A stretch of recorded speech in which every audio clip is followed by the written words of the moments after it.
ভালো আচরণ বনাম প্রতিভা, কোনটি বেশি গুরুত্বপূর্ণ? সফলতার জন্য কোনটি বেশি প্রয়োজন, প্রতিভা নাকি ভালো আচরণ? চলুন কুরআন ও হাদিসের আলোকে এটি বিশ্লেষণ করি। ১. প্রতিভার পক্ষে যুক্তি। সফলতার জন্য প্রতিভা ও দক্ষতা জরুরি। কুরআনে বলা হয়েছে, আর বলুন, তোমরা কাজ করো, অতঃপর আল্লাহ, তার রাসূল এবং মুমিনগণ তোমাদের কাজ প্রত্যক্ষ করবেন। সূরা আত-তাওবা ১০৫। কোনো দক্ষতা ছাড়া উন্নতি সম্ভব নয়।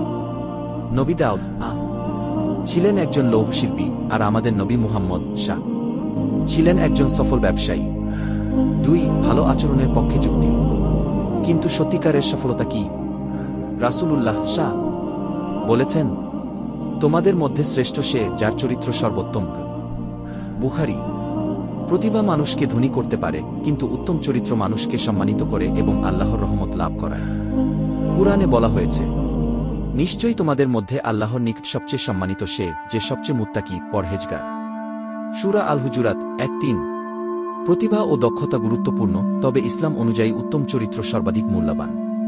প্রতিভা আপনাকে উচ্চতায় নিয়ে যেতে পারে, কিন্তু কেবল ভালো আচরণই আপনাকে সেখানে ধরে রাখতে পারে। আল্লাহ আমাদের উত্তম চরিত্র দান করুন।